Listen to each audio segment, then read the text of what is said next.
Okay, so anyway, as I was saying, what we have is we've got like a completely untouched patch that's over here. Okay, I'm using patch number 18 here because I've got a fair few sort of other patches. And you mentioned somewhere in a note of yours that you've got patches for and something else.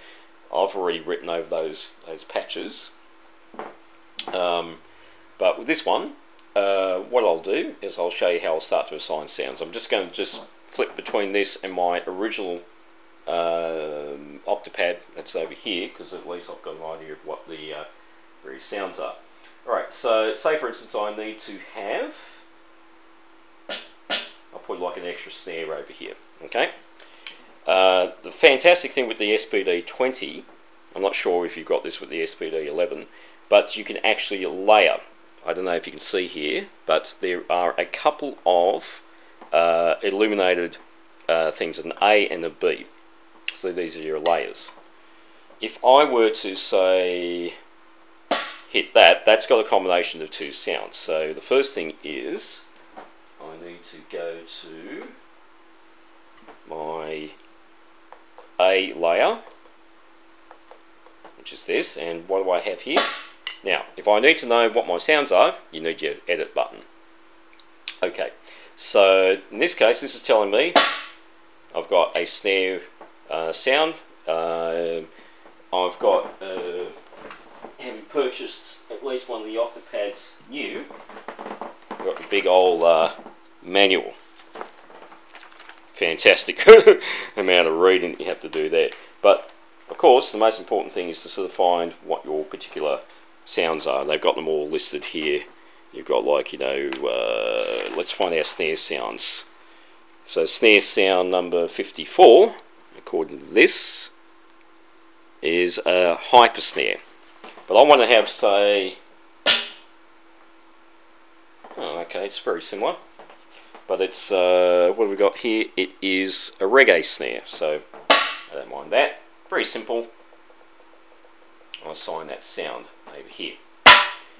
But if we need to have the sounds going onto our Octopad, from our Octopad to our snare pad, can you see how that number's changed? Okay, there's that's 64. You hit that, of course you're going to get that sound sort of assigned. Now, number 60 in this is, according to this, it's a doping snare, as in D-O-P-I-N apostrophe. I think what I've got assigned for mine, let me sort of just quickly get this pad connected up over here. Yeah, snare sound, that's called the SO2. So let me sort of put sound number SO2, S being your list of snare sounds. Over here, you should have something very similar. Okay, but we can hear there's the differences between this one off camera and that one. So we have to also go into a number of these things that we call parameters. Okay, so let's have a look at, use the up and down buttons over here. That level is like 15. 15, okay. Pitch, change the pitch a little bit. So your up and down arrows over here will sort of get you to your various types of values, the instrument itself, the level, the pitch, and so forth. So you've got to look at these. There's like basically 4 columns in this list. You got your sound, you got your MIDI. Don't have to worry too much about that until we start dealing with curves and sensitivity. And you've got a few of these, like such as trigger sensitivity and trigger threshold and curve, and that's all to do with your little system here. But this is the most important list, mate. What you need is, in this case, we need to lower our pitch a bit to sort of somewhat match the one that I've got on this Octopad here. So this is at 2. We can get this pretty high, and that's by a matter of your patch values. Now these are the ones that are going to sort of just change the actual numbers on here. Okay. In this case, let's see how high 15 is. Ah, man, way too high. So we're going to say get it down to about 1. Okay, so why does my snare over here sound a little different? Again, let's go to the next value. decay, decay. Knock a little bit of the decay off. It still is a little high. Let's look at the panning. Panning's still the same, center. And now comes the most important thing, these things with curves. Because if you've got a PD8 or PDX8 snare pad, it's a dual trigger pad. This means you not only got your mesh head here, but you also got the rim there. You can see how those values have changed. In this case, this is EP2. There is a listing here in a manual. Hopefully you would have been given a manual when you bought this snare, the Octopad. And anyway, EP2 is a particular type of curve. I'll give you a message on the whole thing of like your curves and all that sort of thing. So I'm going to get that copied from the same sort of curve that I've got on my other Octopad here, which says EP4. It still sounds a little different. Well, what else is causing that? Let's have a look at our effects send. Okay, so that's not too bad. But what I'll need to do is I probably will need to go to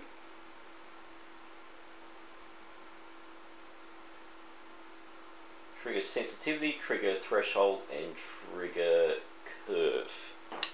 Let's have a look at this. Let's go to, so what I'm doing here is I'm going to get that little light to go over this side here. This is your system.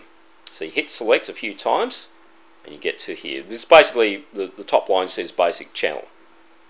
This is on the SPD20. Once again, you need to refer to your particular Octopad. Now, the trigger type, I have to have 120 in there, that's cool. Trigger curve, 0, so they match. So there has to be, say, something that is affecting or causing those differences. Alright, so we've got trigger sensitivity. On my original one, I've got 2. So I'm going to sort of just set this down here to about 2.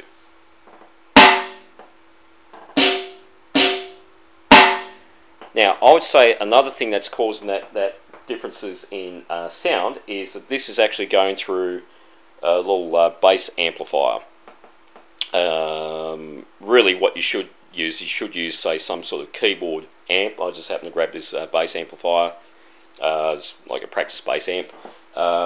And my other snare pad and Octopad being run through a PA over here. So it's probably a little bit of effects that I've got on the PA that's also causing that. But they're pretty much the sort of same sound. Okay, now the other thing is, being a dual trigger pad, we want to get the rim to have a particular sound. Now, if I go to, remember there was that little column I was talking about with the instruments. Okay, just get that little light going right up to about here. Hit select again, because every time you hit select, it'll go to the top of these columns. Okay. Now, with the snare thing being over here, let's find that sound that I want to duplicate. You know, I was talking about being a dual trigger pad, and there was this thing that was called your layer. You're going to actually have to change that, which says S67. So this means that at the moment this snare pad is on this one layer, is actually triggering 2 sounds. But we don't want that, because when you play your full snare, you don't want to have that going off as well. So what we need to do, hit the rim there, and pop your finger down. And what you can do, what I usually do, so you should just use the end of my drumstick over here, that way I don't get a sore finger just sitting there. And there's loads of these sort of sounds I've got to scroll through. You can see how all the various values are changing. We're now